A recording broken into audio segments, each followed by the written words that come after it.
Shalom saudara yang kasih Tuhan, Start With God hari ini diambil dari 1 Samuel 17 ayat 28.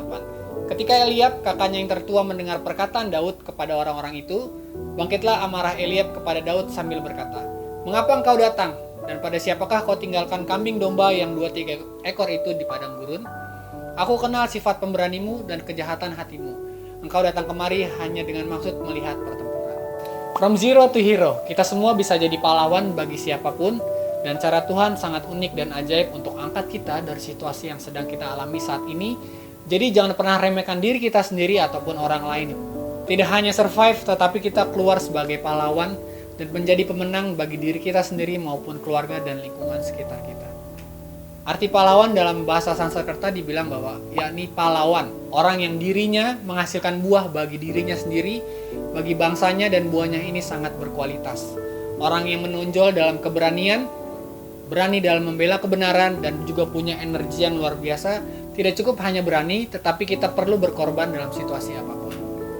Ada 3 kelebihan Daud yang mau kita pelajari dalam ayat ini. Yang pertama dalam 2 Samuel 7 ayat 1-2, Daud itu mempersiapkan rumah untuk tabut Allah. Selama perjalanan bangsa Israel, bangsa ini tidak pernah membuat rumah untuk tabut Allah. Tetapi Daud sangat memikirkan tentang Tuhan dan rumah Tuhan di bangsa Israel ini. Bagi Daud, nama Tuhan harus di atas dan pertama di atas segala-galanya.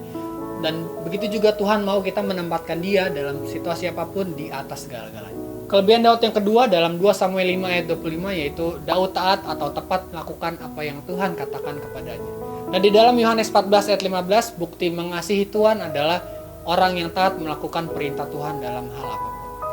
Dan yang perlu kita lakukan adalah sama seperti Daud, yaitu kita melakukan dan taat terhadap perintah Tuhan dalam kehidupan kita sehari-hari. Dan di poin yang ketiga, kelebihan Daud adalah setelah 2 poin yang Daud miliki itu, ini hal yang paling penting yaitu Daud disertai Tuhan. Dalam 1 Samuel 18 ayat 14, kita melihat bahwa Daud berhasil dan Tuhan menyertai Daud, sama seperti yang Saul katakan bahwa pergilah sebab Tuhan menyertai engkau.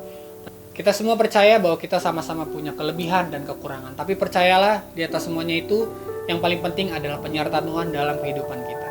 Dari ketiga poin yang tadi sudah kita dengar dan kita baca, bahwa kita harus taat dan mendengarkan setiap perintah Tuhan, dan kita harus percaya bahwa kita disertai Tuhan dalam kehidupan sehari-hari.